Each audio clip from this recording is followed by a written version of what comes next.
Hello दोस्तों, आप सभी का स्वागत है विशेष फिजिक्स की ऑनलाइन क्लास में।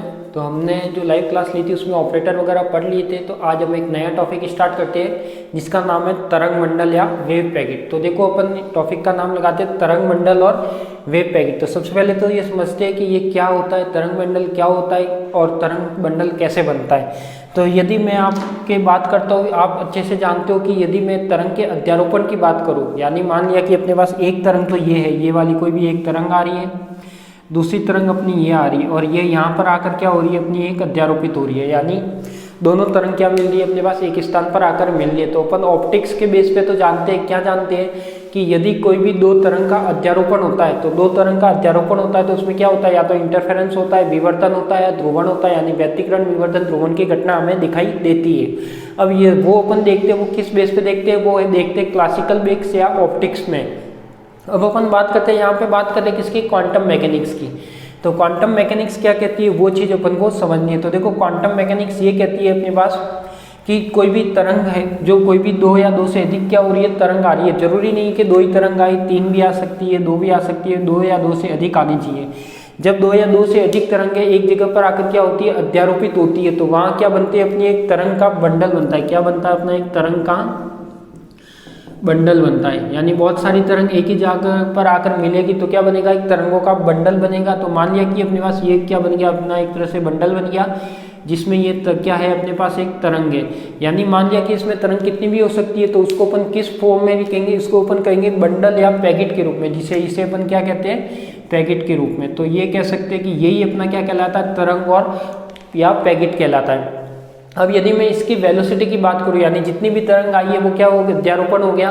अध्यारोपण के बाद अपन को क्या मिला, कोई भी बंडल या पैकेट मिला, उसके यदि वेलोसिटी की बात करें तो यदि उसकी वेलोसिटी जो कहलाएगी वो कौन सी कहलाएगी, अपने पास ग्रुप वेलोसिटी कहलाएगी। कौन सी कहलाएगी, ग्रुप वेलोसिटी, यानी समूह वेलोसिटी कहलाएगी। और यदि मैं क्या करूँ, इस तरंग जो बंडल के अंदर तरंग उपस्थित है और बंडल के अंदर तरंग की मैं वेग की बात करूँ तो वो कौन सी कहलाएगी, अपनी कला वेग या फेज वेलोसिटी कहलाएगी। तो इन अपन को क्या समझना है, इन दोनों में क्या समझना है, इन दोनों का एक कंसेप्ट समझना है। तो फेज वेलोसिटी का एक समझना है अपन को ग्रुप वेलोसिटी का। तो सबसे पहले तो अपन को तरंग मंडल के रूप में लिखना है और वहाँ पे बताना है कि क्वांटम मैकेनिक्स का इसमें क्या रिलेशन आता है, कैसे वो फेल होती है या कैसे उसमें कुछ कमी रहती है, तो वो अपन देखते हैं। ठीक है, तो आप टॉपिक लगा दीजिए तरंग मंडल या वेव पैकेट। तरंग मंडल या वेव पैकेट, फिर उसमें लिखिए जब दो या दो से अधिक तरंगें अध्यारोपित होती है, जब दो या दो से अधिक तरंगें अध्यारोपित होती है, जब दो या दो से अधिक तरंगें अध्यारोपित होती है तो एक तरंग बंडल का निर्माण होता है। तो एक तरंग बंडल का निर्माण होता है,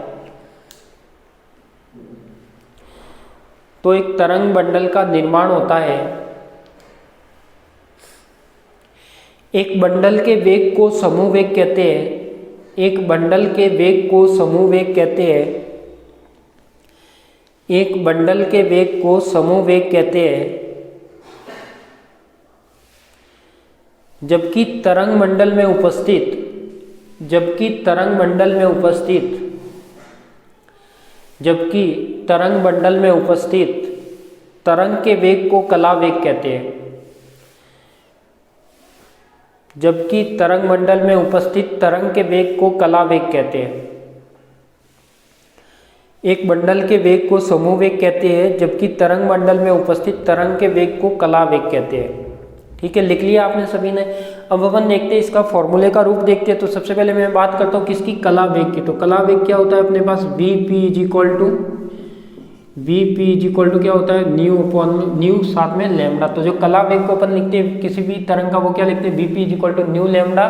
न्यू क्या है, उसकी आवृत्ति है तरंग की, लैम्डा क्या है, उसकी तरंग दैर्ध्य है, किसकी, तरंग की। अब अपन मैं क्या करता हूँ, अब मैं जानता हूँ कि जो प्लांक के अनुसार, प्लांक क्या कहता है इसमें, प्लांक जो कहता है कि अपने पास जो प्लांक होता है या क्वांटा होता है वो E इज इक्वल टू क्या होता है, अपने पास h न्यू होता है। तो यदि मैं यहाँ पे न्यू की वैल्यू निकालना चाहूँ तो वो क्या आ जाएगा, अपने पास E अपॉन में h आ जाएगा। तो मैं न्यू का मान कहाँ रख सकता हूँ, Vp वाले में। तो न्यू का मान मैं कहाँ रख सकता हूँ, समीकरण 1 में। तो न्यू का मान मैंने रख दिया क्या समीकरण 1 में। तो ये क्या आएगा अपने पास V P is equal to, देखो यहाँ पे न्यू का मान आ जाएगा ई लैम्बडा अपॉन में एच, ठीक है। अब अपन एच की वैल्यू निकालनी है तो वो कहाँ से निकालेंगे, तो आप डी ब्रॉगली रिलेशन जानते हो कि डी ब्रॉगली संबंध क्या होता है। डी ब्रॉगली संबंध, तो डी ब्रॉगली संबंध आप जानते हो क्या होता है, lambda is equal to h upon में पी होता है। अपन को वैल्यू किसकी चाहिए यहाँ पे, एच की। एच इज इक्वल टू क्या होगा, पी लैम्बडा। इसको मैं नंबर दे देता हूँ 2, इसको दे देता हूँ 3। तो एच का मान कहाँ रखना है, समीकरण 2 में।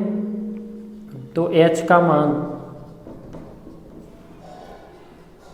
समीकरण 2 में, तो ये क्या आ जाएगा आपके पास, V P is equal to E lambda upon में एच की जगह क्या आ जाएगा अपने पास, पी लैम्बडा, ठीक है। तो लैम्बडा से लैम्बडा कटेगा तो अपना जो रिजल्ट बचेगा वो क्या बचेगा, ई अपॉन में पी। यानी अपने पास जो v P is equal to आया वो क्या आया अपने पास, ई अपॉन में पी। यानी मैं लिख सकता हूँ कि जो वी पी आया वो क्या आया अपने पास, ई अपॉन में पी। अब यदि मैं किसी कण की बात करता हूँ तो किसी कण के लिए जो ई आता है यानी आइंस्टीन का रिलेशन आता है वो क्या आता है, वो आप जानते हो। तो जो कण के लिए आइंस्टीन का रिलेशन आता है, कण के लिए आइंस्टीन के अनुसार लिख लेता हूँ, कण के लिए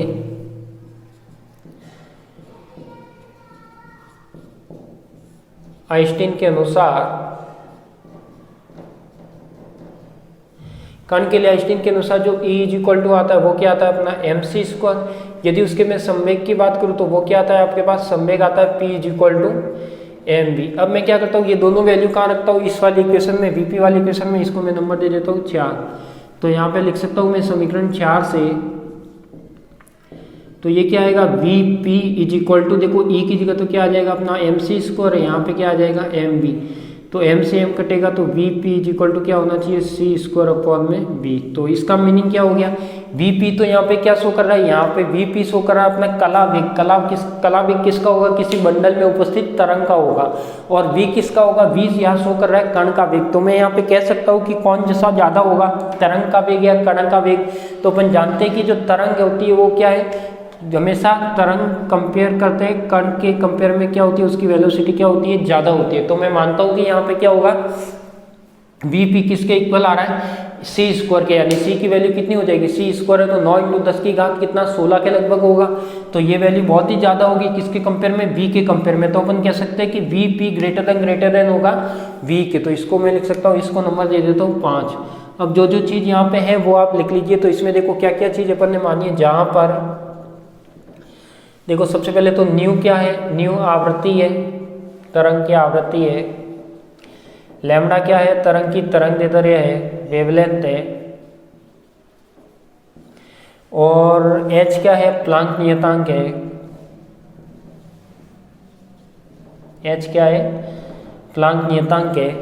और अपने पास p क्या है, संवेग है।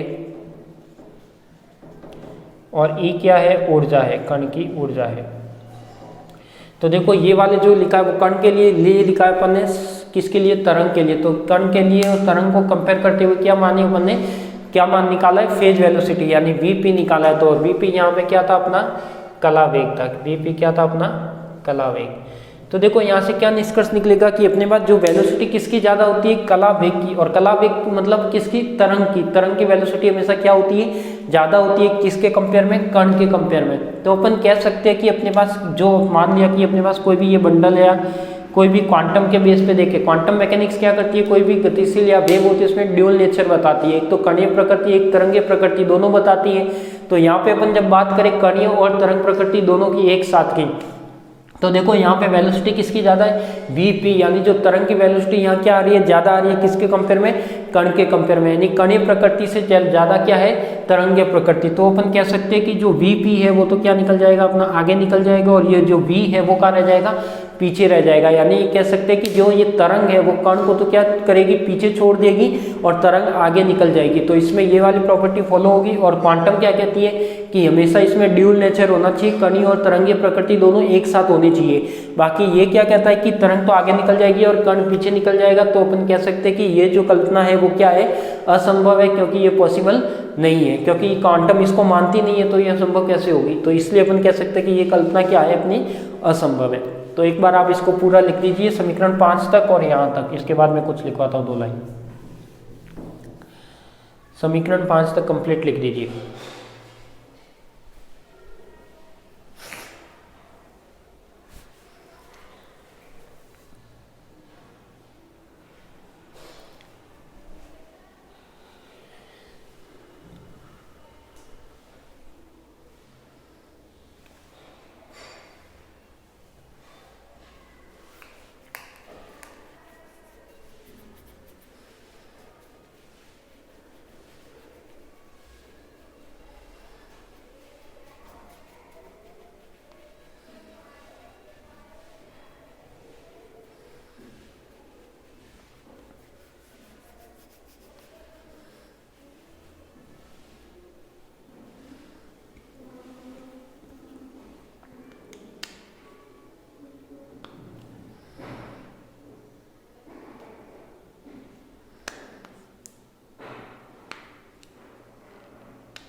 थोड़ा लिखने की स्पीड रखना।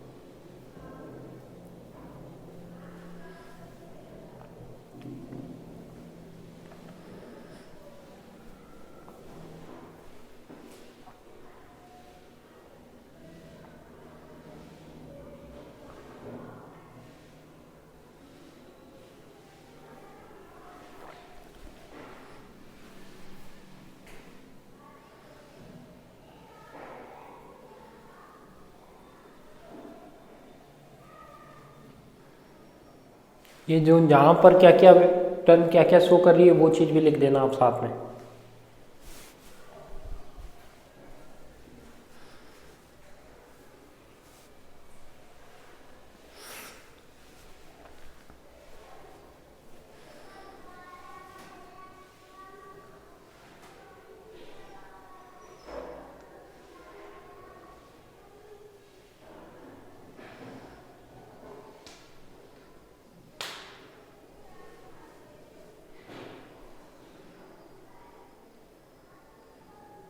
लिख दिया। चले आगे, तो चलते आगे। इसमें लिखिए फिर नेक्स्ट कि समीकरण 5 से स्पष्ट है कि कला वेग का मान कण के वेग के मान से बहुत अधिक होता है। समीकरण 5 से स्पष्ट है कि कला वेग का मान कण के वेग के मान से बहुत अधिक होता है। समीकरण 5 से स्पष्ट है कि कला वेग का मान कण के वेग के मान से बहुत अधिक होता है, अर्थात ये लिख देना Vp greater than equal V। ये ब्रैकेट में लिख लेना Vp ग्रेटर देन V।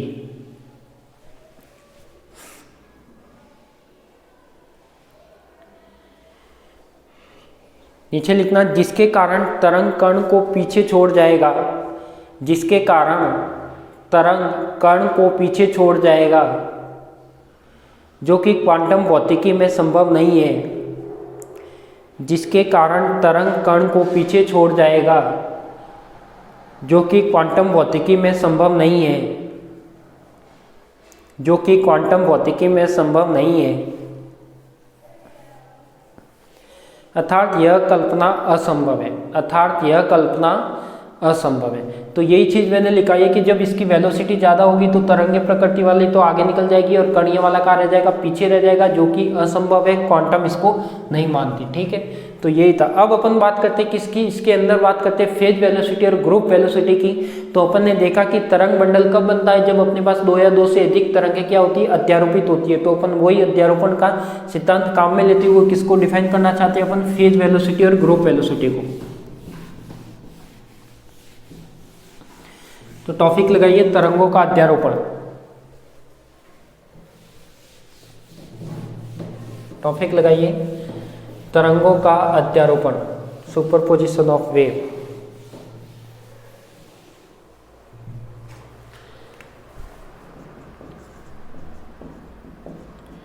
तरंगों का अध्यारोपण। तो इसमें अपन को कुछ निकालना है, क्या फेज वेलोसिटी और ग्रुप वेलोसिटी निकालनी है इसी तरीके से। तो अपन बात करते हैं इसमें। सबसे पहले तो देखो इसमें मैथमेटिकल कैलकुलेशन है, समझाने जैसा कुछ भी नहीं है। तो सबसे पहले तो आपको ये पता होना चाहिए कि जो तरंग की इक्वेशन होती है वो क्या होती है। तो वो आप जानते हो कि जो तरंग की इक्वेशन होती है वो a sin omega t minus का kx होती है। ये उसकी आवृत्ति है, ये इसका संचरण नियतांक है, ये समय है, और ये क्या उसका जो विस्थापन रहता है वो रहता है। तो अपन मानते हैं कि अपने पास ये क्या हो जाएगी, अपने पास तरंग की इक्वेशन हो जाएगी। तो अपन इसी की बात करते हैं। तो सबसे पहले तो अपन को जो चीज़ माननी है वो लिख लो आप इसमें, कि माना कि तरंग का आयाम कैपिटल A है। माना कि तरंग का आयाम कैपिटल A है। माना कि तरंग का आयाम कैपिटल A है तथा तरंगों की आवृत्ति क्रमशः ओमेगा 1 व ओमेगा 2 है। यानी फर्स्ट वाले की ओमेगा 1, सेकेंड वाले की ओमेगा 2 है, तथा संचरण नियतांक K1 व K2 है।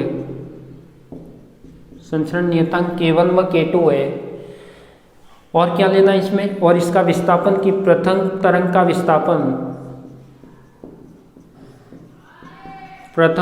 विस्थापन कितना होगा अपने पास, मान लेते हैं कि y1 है। और जो द्वितीय तरंग का विस्थापन है वो कितना है, द्वितीय तरंग का विस्थापन कितना है अपना, y2 है। ठीक है, तो ये चीज़ अपन को इसमें मानी है कि सबसे पहले तो क्या दे रखा है अपन को, जो चीज़ मानी वो लिख लेते हैं कि एम्पलीट्यूड ऑफ वेव कितना है, कैपिटल A। तरंगों की आवृत्ति कितनी मानी है अपन ने, 2 तरंग यहाँ पे लेके चल रहे हैं, तो 2 तरंग का अध्यारोपण सिद्धांत लगाएंगे। तो तरंगों की आवृत्ति मान ली फर्स्ट की ओमेगा 1, सेकेंड की कितनी ओमेगा 2। संचरण नियतांक दोनों के मान लिए मैंने K1 और K2। प्रथम तरंग का विस्थापन y1 और द्वितीय तरंग का विस्थापन y2। ठीक है, अब मैं बात करता हूँ किसकी, अध्यारोपण के सिद्धांत की। तो अध्यारोपण का सिद्धांत क्या कहता है, तो ये तो आप थ्योरी में लिख देना जो मैंने लिखा है कि माना कि तरंग का आयाम कैपिटल A है तथा तरंगों की आवृत्ति क्रमशः ओमेगा 1 व ओमेगा 2 है, और संचरण नियतांक K1 और K2 है। प्रथम तरंग का विस्थापन y1, द्वितीय तरंग का विस्थापन y2 है। अब मैं लिखता हूँ, यहाँ से आप कॉपी पेन को रख दीजिए, पहले इधर देखिए, पहले इसको सॉल्व कर लेते हैं। तो प्रथम तरंग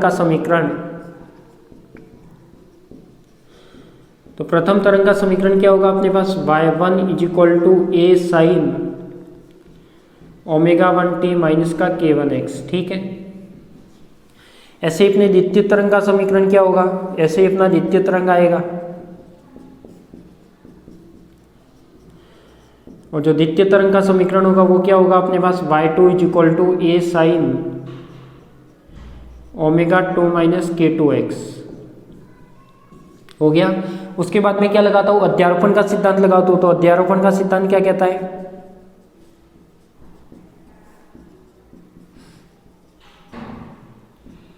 अध्यारोपण का सिद्धांत कहता है y = y1 प्लस का y2। ठीक है, तो ये आ जाएगा अपने पास। देखो y सबसे पहले तो क्या क्या कॉमन आएगा वो देख लो। तो ये दोनों में आ रहा है, तो एक को मैं क्या ले लूँ, बाहर ले लूँ।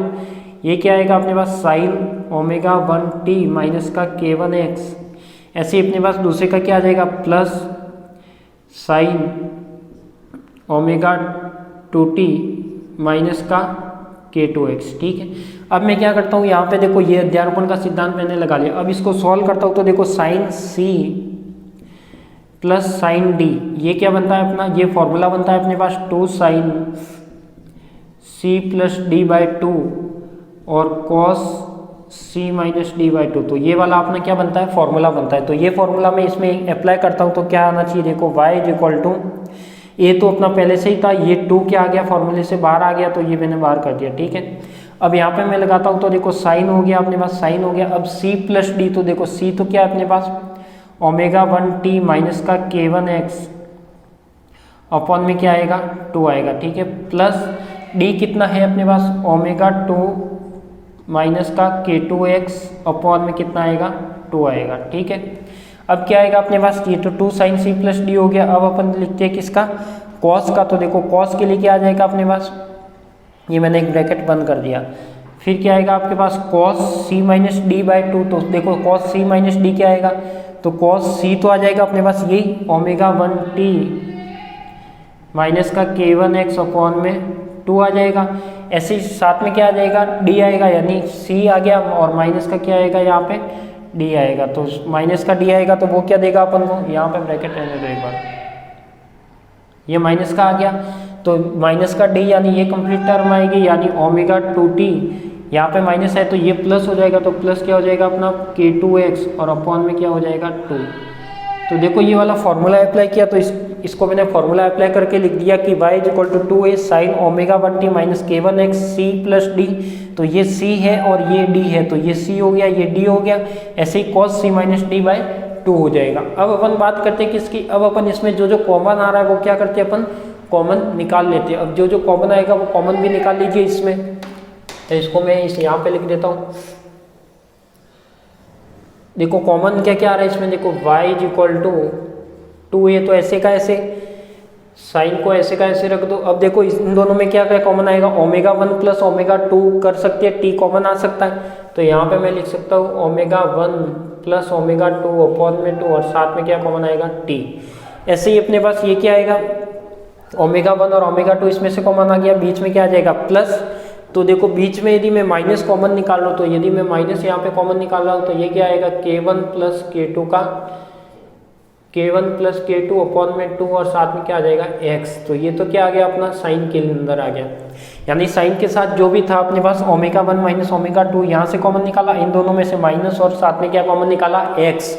यहाँ पे क्या आएगा, यहाँ पे जो दूसरी टर्म आएगी वो आएगी अपने पास देखो cos ओमेगा 1 माइनस ओमेगा 2, यानी ओमेगा 1 माइनस ओमेगा 2 अपॉन में क्या आएगा 2 और साथ में क्या आ जाएगा t कॉमन।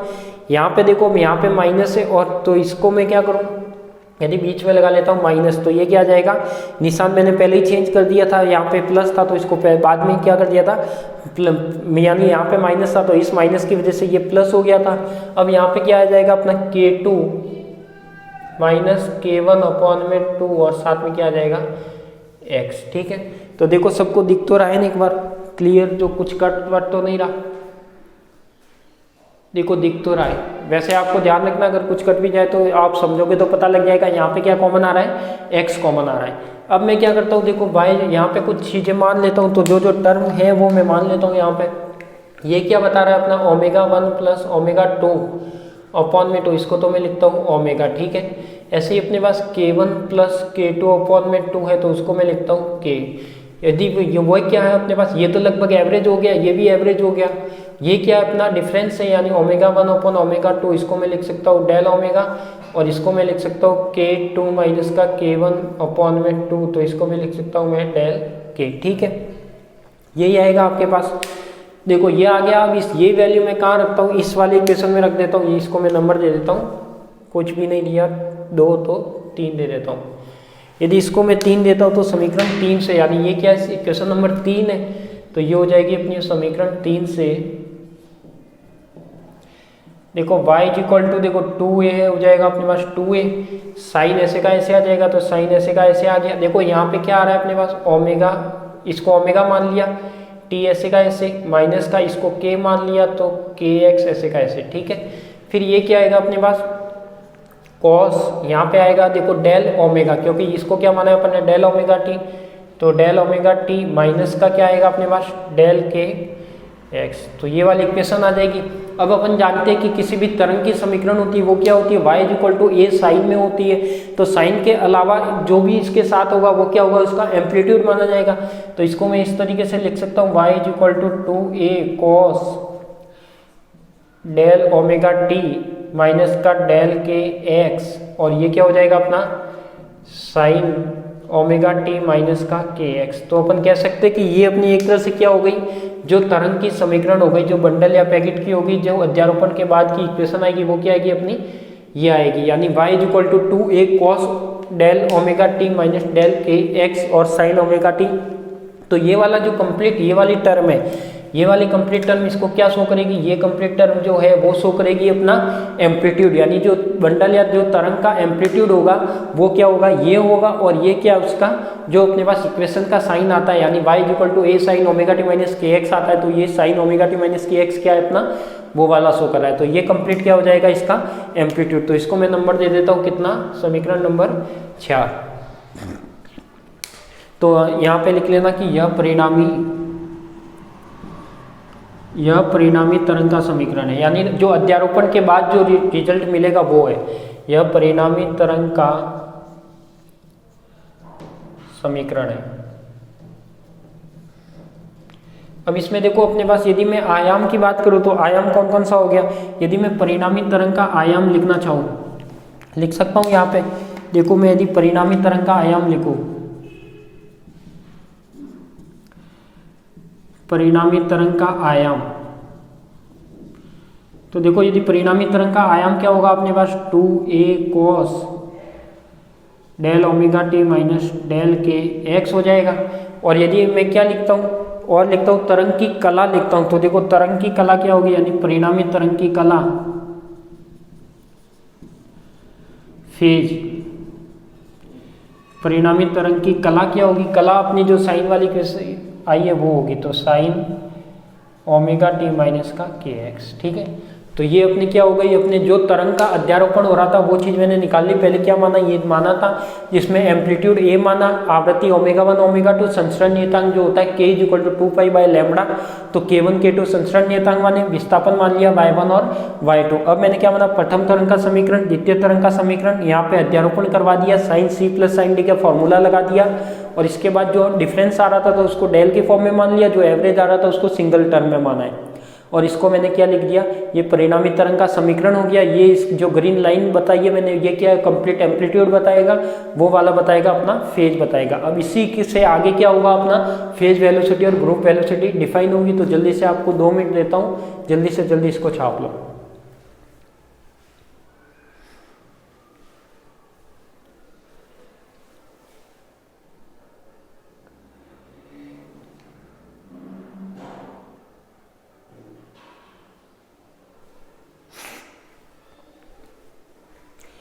लिखने की थोड़ी स्पीड रखना बस।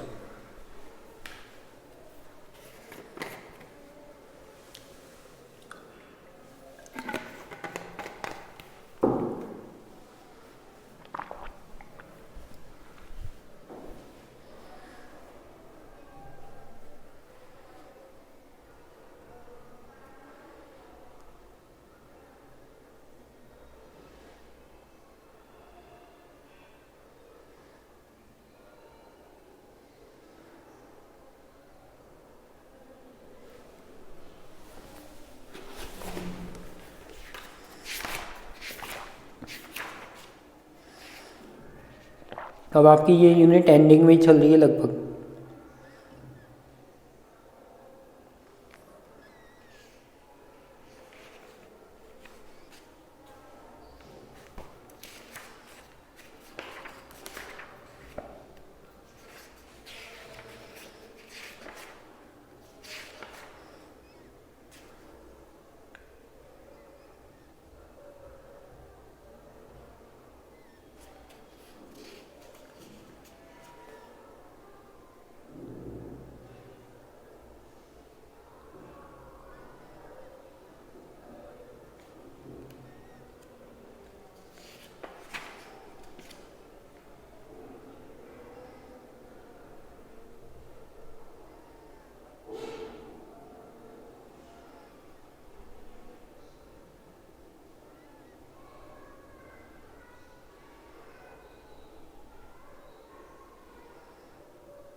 इसमें लगभग आपके सभी वीडियो ये एक साथ ही अपलोड होंगे इस यूनिट के एप्लीकेशन के अंदर, तो आप डेली का एक वीडियो कम से कम कंप्लीट करना।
चले आगे, लिख दिया? लिख दिया नहीं तो आप क्या लीजिए, इसका स्क्रीनशॉट ले सकते हो और आराम से लिख सकते हो।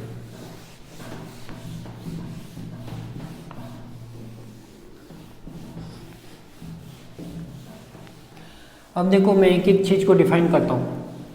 क्या करता हूँ? एक एक चीज़ को डिफाइन करता हूँ। तो फर्स्ट लगा दीजिए आप कला वेग। क्या लगाइए? कला वेग यानी फेज वेलोसिटी।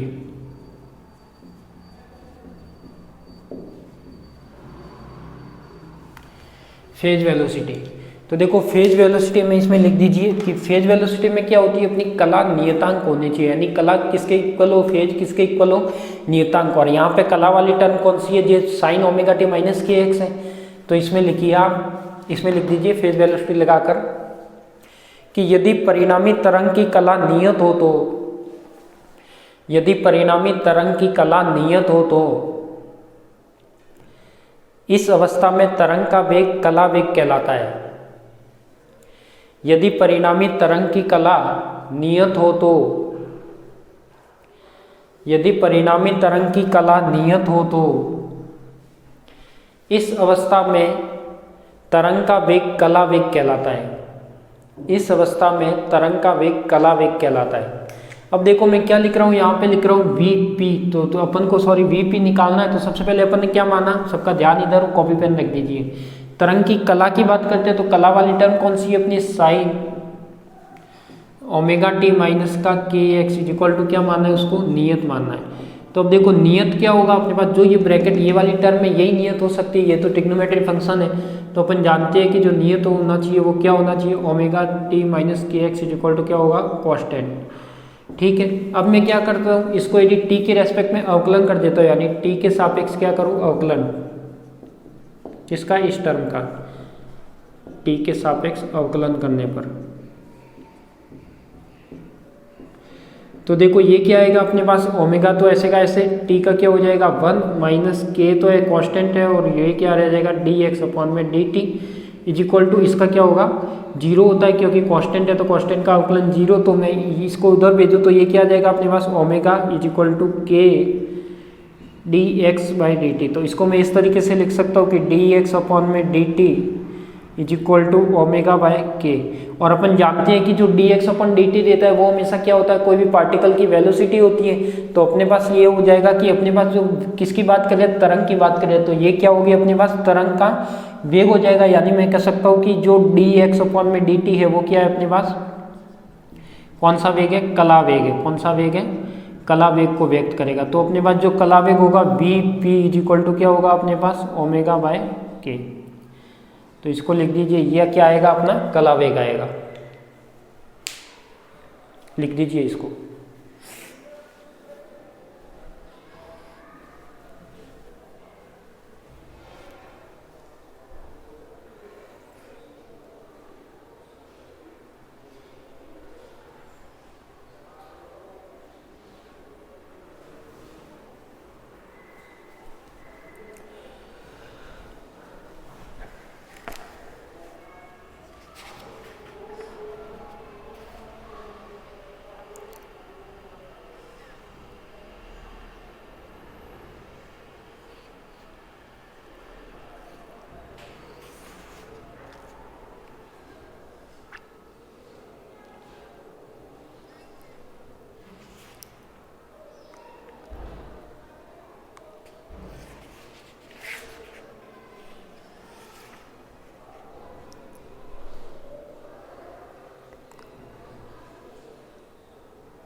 लिख दिया। फिर चलते आगे, नेक्स्ट लगाइए इसका सेकंड। इसमें आगे इसके फॉर्मूले के आगे लिख दीजिए कि यह कला वेग का व्यंजक कहलाता है, कि यह कला वेग का व्यंजक कहलाता है।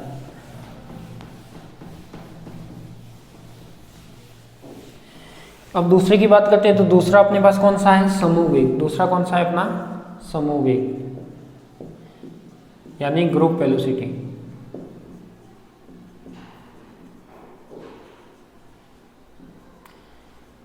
दूसरा है अपना ग्रुप वेलोसिटी। अब इसमें क्या आएगा, जब ग्रुप वेलोसिटी की बात करेंगे तो देखो इसमें अपने पास क्या कांस्टेंट होना चाहिए, जो अपने पास आयाम है वो कांस्टेंट होना चाहिए। तो इसमें लिख लीजिए समूह वेग में कि यदि परिणामी तरंग का आयाम नियत हो तो, यदि परिणामी तरंग का आयाम नियत हो तो, यदि परिणामी तरंग का आयाम नियत हो तो इस अवस्था में तरंग के वेग को समूह वेग कहते हैं। इस अवस्था में तरंग के वेग को समूह वेग कहते हैं। यदि परिणामी तरंग का आयाम नियत हो तो इस अवस्था में तरंग के वेग को समूह वेग कहते हैं। तो देखो अपन को यहाँ पे क्या मानना है, अपन को मानना है कि जो अपने पास आयाम आ रहा है उसको कांस्टेंट मानना है। तो आयाम कंप्लीट, ये वाली टर्म आ रही है कॉस वाली, तो ये क्या आ जाएगा, जो आयाम है 2a cos del omega t minus का del k x is equal to क्या होगा, कांस्टेंट। ठीक है, अब देखो ये तो पहले से ही कांस्टेंट है 2a, तो ये नहीं होना चाहिए, ये ट्रिग्नोमेट्री फंक्शन है। तो जो कांस्टेंट होगा वो क्या होगा, डेल ओमेगा टी माइनस का del k x is equal to क्या होगा अपने पास, कांस्टेंट या नियत होगा। अब इसको मैं क्या करूँ, टी के सापेक्ष क्या करूँ, अवकलन कर दो, वही पहले जो काम में लिया वही, टी के सापेक्ष क्या करूँ, अवकलन कर दो। तो ये क्या आएगा आपका रिजल्ट, ये आपका रिजल्ट देगा डेल ओमेगा, तो ऐसे का ऐसे डेल टी का 1 हो जाएगा। डेल के क्या अपना कांस्टेंट है और इसको मैं लिख सकता हूँ डी एक्स अपॉन में डी टी, और कांस्टेंट का अवकलन करे हुए तो 0। तो ये क्या आ जाएगा अपना डेल के, सॉरी ये टी है, डी एक्स अपॉन में d t is equal to क्या आएगा अपना डेल ओमेगा, और डी एक्स अपॉन में डी टी, चाहे इधर भेजोगे तो या उधर भेजो, कैसे भी लिख सकते हो। तो ये हो जाएगा अपना डेल ओमेगा अपॉन में डेल के, और जो ये व्यक्त करता है डी एक्स अपॉन में डी टी, ये क्या शो करेगा, ये अपना शो करेगा ग्रुप वेलोसिटी को, क्योंकि अपने पास जो ग्रुप वेलोसिटी आ रही है वो किसकी होगी, तरंग या बंडल की होगी, इसीलिए यहाँ पे क्या आ रहा है अपने पास डेल आ रहा है। तो इसको मैं इस तरीके से लिख सकता हूँ कि जो वी जी होगा वो क्या होगा, डेल ओमेगा के या डेल ओमेगा के, या फिर इसको आप ऐसे भी लिख सकते हो डी ओमेगा के अपॉन में डी के। तो ये क्या शो कर रहा है अपना, समूह वेग को शो कर रहा है। तो यहाँ पे लिख सकते हो कि यह समूह वेग का व्यंजक कहलाता है। लिख लीजिए ये भी,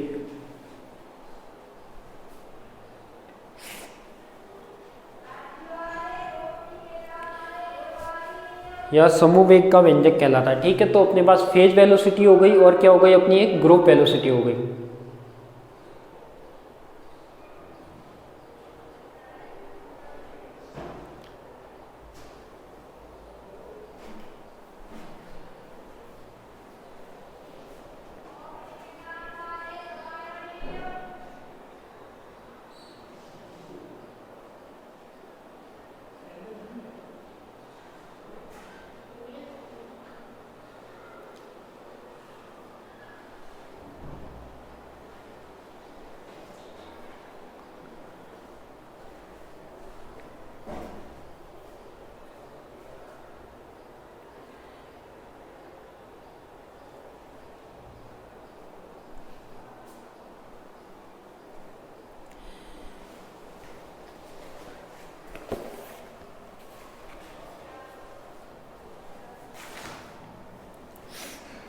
लिख दिया, चले आगे।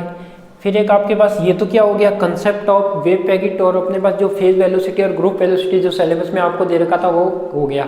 अब इसके पास एक छोटा सा टॉपिक है इसी से रिलेटेड है जिसका नाम है गाउसियन तरंग पैकेट। तो उसको भी मैं आपको एक डेफिनेशन के रूप में लिखा देता हूँ, वैसे वो कभी आता भी नहीं है, वो कंसेप्ट है, केवल एक डेफिनेशन के रूप में मैं आपको लिखा देता हूँ। ठीक है, जिसका नाम क्या है, गाउसियन तरंग पैकेट।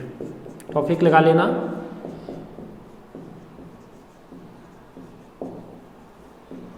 गाउसियन तरंग पैकेट।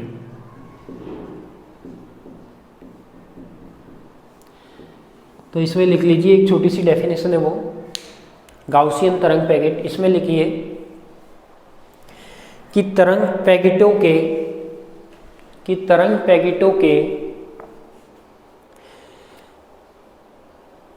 संवेग समष्टि में व्यक्त करने के लिए एक विशेष तरंग पैकेट होता है। तरंग पैकेटों में संवेग समष्टि में व्यक्त करने के लिए एक विशेष तरंग पैकेट होता है जिसे गाउसियन तरंग पैकेट कहते हैं। जिसे गाउसियन तरंग पैकेट कहते हैं। गाउसियन तरंग पैकेट का निर्माण ऐसी समतल तरंगों के अध्यारोपण से होता है। गाउसियन तरंग पैकेट का निर्माण ऐसी समतल तरंगों के अध्यारोपण से होता है जिनके लिए संवेग समष्टि में तरंग का आयाम एक गाउसीय फलन हो। तरंग का आयाम एक गाउसीय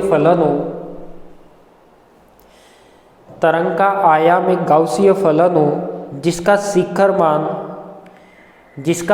मान या पिक वैल्यू P0 पर केंद्रित हो। जिसका शिखर मान और पिक वैल्यू P0 पर केंद्रित हो। यानी ये क्या कह रहा है कि एक तो अपने पास जो भी तरंग समीकरण होगा उसको अपन किस में व्यक्त करना है, उसको व्यक्त करना है अपन को संवेग के रूप में, संवेग समष्टि में। किस में व्यक्त करना है अपन को? संवेग समष्टि में। और जब इसको संवेग समष्टि में व्यक्त करोगे तो अपन के पास काम आता है कौन सा? Fourier transformation. क्या काम आता है? आपने पढ़ा होगा मैथ में फूरियर ट्रांसफॉर्मेशन।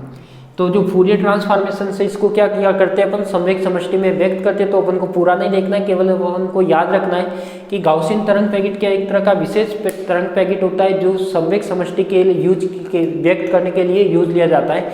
यानी कोई भी वेव पैकेट होगा उसको यदि संवेग समष्टि में व्यक्त करना है तो वो क्या कहलाएगा? अपना गाउसियन तरंग पैकेट कहलाएगा। बाकी उसमें वही होगा, सेम वही तरंग का अध्यारोपण होगा।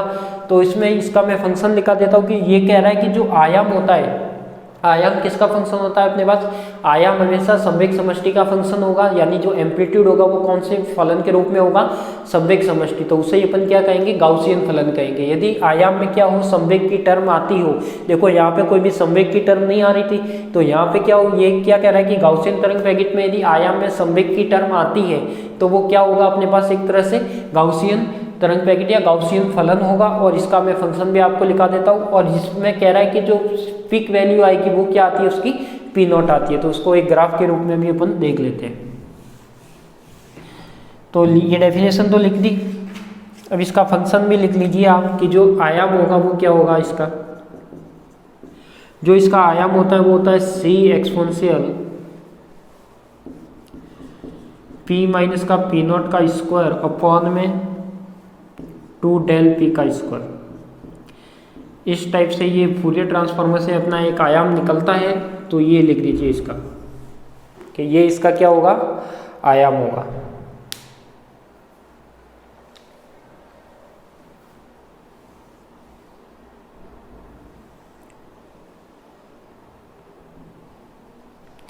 और इस टाइप का कोई ग्राफ बना दीजिए जो इसकी पिक वैल्यू बताएगा। ये क्या होगी? अपनी पिक वैल्यू होगी। और ये इसका क्या बताएगा? एम्पलीट्यूड बताएगा। ये इसका क्या बताएगा? एम्पलीट्यूड। तो इसको मैं लिख देता हूँ, ये क्या बताएगा? अपना आयाम बताएगा।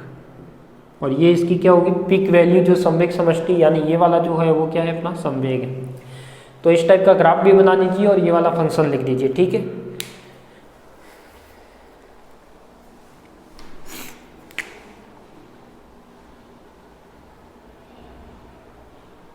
ये लिख दीजिए। तो गाउसियन तरंग पैकेट एक तरह से विशेष तरह का तरंग पैकेट होता है जो संवेग समष्टि को व्यक्त करने के लिए यूज में लिया जाता है। और संवेग समष्टि निकलती है उसकी कैसे? संवेग समष्टि उसकी निकलती है हमेशा किसकी फॉर्म में? फूरियर ट्रांसफॉर्मर की सहायता से निकलती है। उसके लिए जो एम्पलीट्यूड आता है वो ये आता है, C कांस्टेंट है, एक्सपोनेंशियल P माइनस P0 और 2 del P। और जो P0 है वो क्या? उसके आयाम की मैक्सिमम वैल्यू होगी, पिक वैल्यू होगी, शिखर पॉइंट होगा। तो ये आप लिख दीजिए। तो ये आपका जो कंसेप्ट था वो किसका था? गाउसियन तरंग पैकेट था। आज तक तो कभी आया नहीं है, बाई चांस आ जाता है तो कोई डेफिनेशन के रूप में आप लिख सकते हो। इतना मैंने लिखा दिया है। ठीक है, तो ये बना दिया आपने दोनों। तो देखो आज के लिए इतना ही। इस क्लास में ये आपका जो टॉपिक है वो कंप्लीट हो गया है। इसके बाद एक अपन नए टॉपिक के साथ मिलेंगे। तो आप सभी को धन्यवाद, मिलते हैं अपन नेक्स्ट क्लास में।